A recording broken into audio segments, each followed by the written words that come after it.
Hey, my name is Joe. I'm here to show you the 8x8 i-makit scrapbook cover kit. Today what we're going to do first is just remove the packaging, and what we've given you is a box end with an acetate lid. We can save that for a little bit later. There is a cutting pattern for the front and back cover. We then have the 8x8 actual book itself, and the book itself has already been pre-drilled with holes in it, and the 8x8 sheet protectors, page protectors are already in the book itself. And this book, what we've designed is so you'll be able to make it with a tuck spine to give it a real nice finish once you're done. There's also a spine cutting pattern, step-by-step easy instructions, but watch me on the video and see how easy it really is. And then we also have our two interior liners and the spine itself. I'm going to go ahead and cut using the cutting pattern that I've got.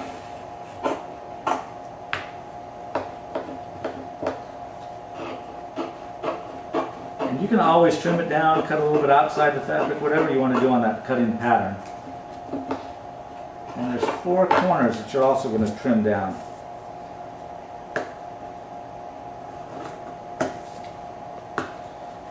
Of course, we're going to cut 2 pieces, one for the front cover and one for the back. And then we'll cut the spine. And then last, what we're going to go ahead and do is the part for the spine.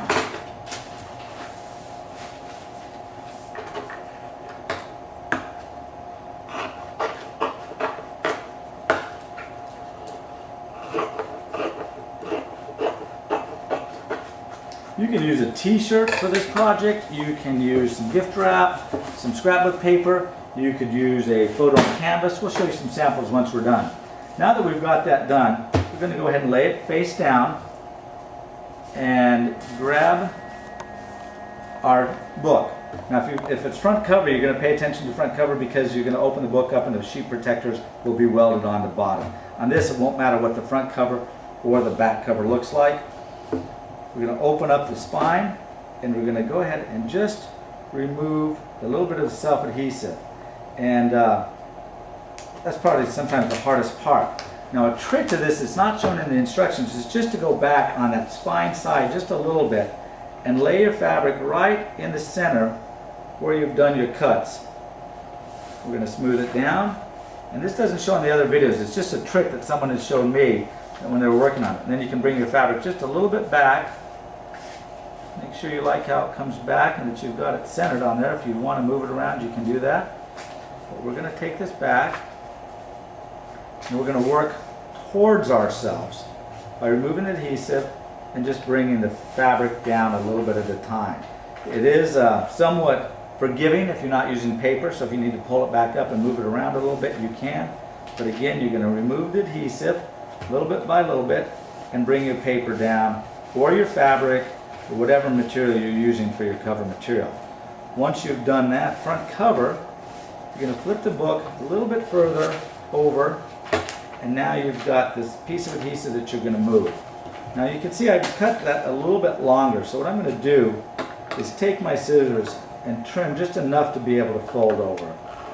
And you'll be able to tell this once you're getting started with how close you want to be. We want the pattern to be a little bit larger just in case you need that though.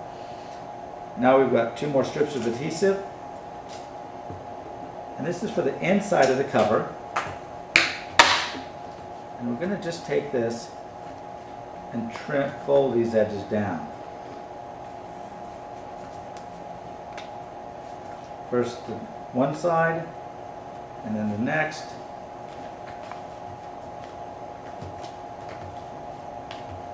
Now if you'd like to, you can trim this corner down just a little bit more, and you don't want to get too close to the corner, but you can trim just a little bit more down, and what that'll do is it'll tuck in like so, and then as that folds in, you can bring that together just like I've done here. If you'd like to add a little bit of hot glue or a little bit of red line adhesive or some of your own adhesive, you can do that as well. I'm going to tuck those in just a little bit, and now I'm going to remove the adhesive from the interior lining strip. You can start from this side here, but I prefer to start from this side. And if you set it down right in the center, and then just start to work your way back, you've got the even amount on both sides, and just bring this down.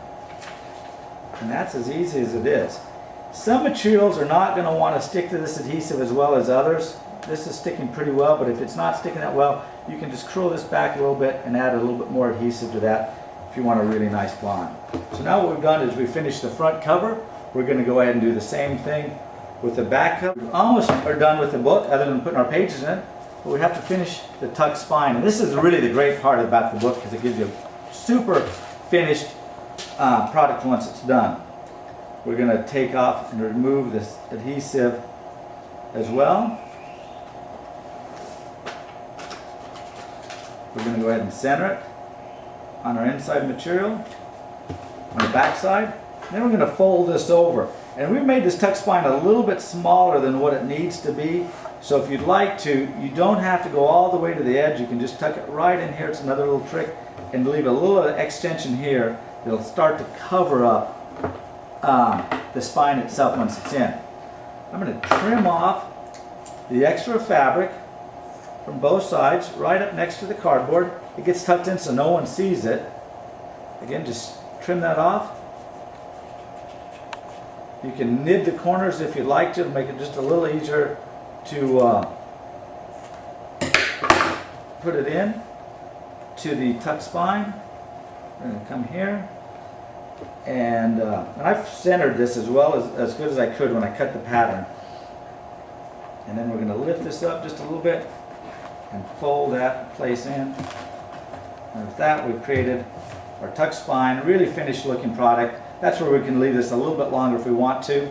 And there you have it, your own one-of-a-kind book. Great to give as a gift. Nice housewarming gift for someone. We've got the box again that you can pull over if you'd like to. Get rid of all the packaging material. Put it back in its original packaging or box. Use the acetate cover. Slide it on. And have a wonderful gift to give to someone. I brought a couple other examples that I've done. One is a photo of my girls that was done on a canvas on an inkjet printer, and another thing that's been embroidered, another album for Christmas memories for the Bowers. Make it a great day. Thank you very much.